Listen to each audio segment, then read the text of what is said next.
Bienvenue. On a souvent l'impression que l'économie, c'est une espèce de machine immense, un peu abstraite. Mais en réalité, si on y regarde de plus près, elle est animée par des acteurs très concrets, avec des rôles bien définis. Alors, qui tire vraiment les ficelles? C'est ce qu'on va voir ensemble. On s'est tous déjà posé la question, non? Qui fait quoi au juste? Pour y voir plus clair, on va décortiquer tout ça et identifier les principaux protagonistes.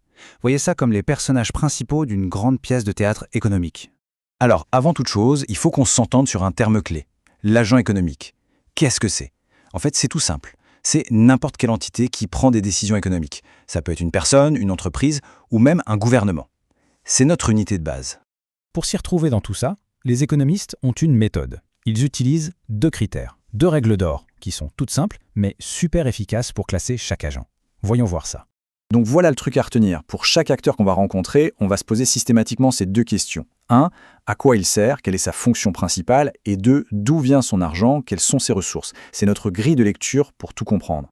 Bon, maintenant qu'on a posé les bases, entrons dans le vif du sujet. On va commencer par les acteurs les plus évidents, ceux avec qui on interagit absolument tous les jours. Alors, le tout premier agent économique, le point de départ de tout, ce sont les ménages. En gros, c'est nous. Et notre rôle numéro 1 dans l'économie, c'est quoi? C'est de consommer. C'est aussi simple que ça. Nos dépenses, c'est le carburant d'une bonne partie du système. Et logiquement, s'il y a des consommateurs d'un côté, il faut bien qu'il y ait des producteurs de l'autre. Et ça, c'est le rôle des sociétés, des entreprises. Là, on parle des entreprises classiques si on veut. Celles qui fabriquent les objets de notre quotidien, notre voiture, notre téléphone, ou qui nous rendent des services comme le café du matin. Leur but, produire quelque chose pour le vendre sur un marché. Mais attention, il faut faire une distinction super importante. Toutes les entreprises ne se ressemblent pas. En gros, on a deux grandes familles avec des jobs très différents.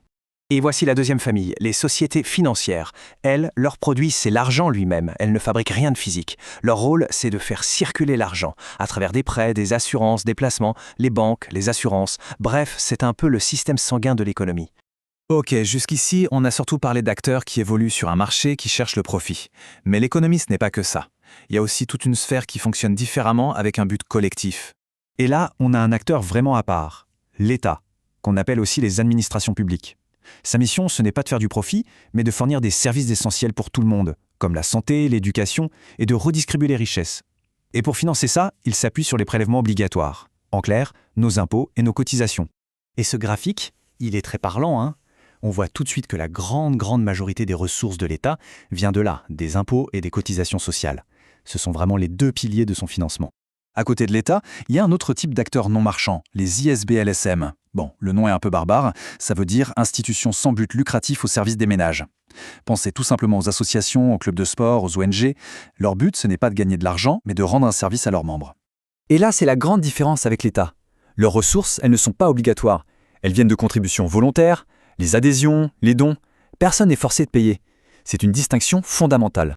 Bon, on a bien cartographié les acteurs à l'intérieur d'un pays. Mais une économie moderne n'est jamais une île. Il est temps de lever la tête et de regarder ce qui se passe au-delà des frontières, avec le dernier grand acteur. Et ce dernier acteur, on l'appelle le reste du monde. Alors attention, ce n'est pas un pays ou une organisation. C'est un concept qui regroupe toutes les interactions économiques qu'un pays a avec l'étranger.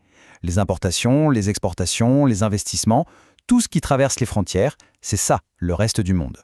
Et voilà, la boucle est bouclée, on a notre casting complet. Ces 6 grands types d'agents sont les véritables moteurs qui font tourner la boutique. Les ménages, les 2 sortes de sociétés, l'État, les associations et enfin le reste du monde.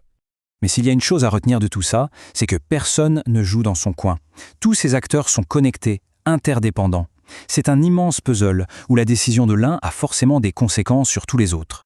Et ça nous amène à une question pour l'avenir. Dans un monde qui change à toute vitesse, avec la technologie et la mondialisation, les rôles qu'on vient de décrire ne sont pas gravés dans le marbre, ils vont forcément évoluer. La vraie question, c'est de savoir comment.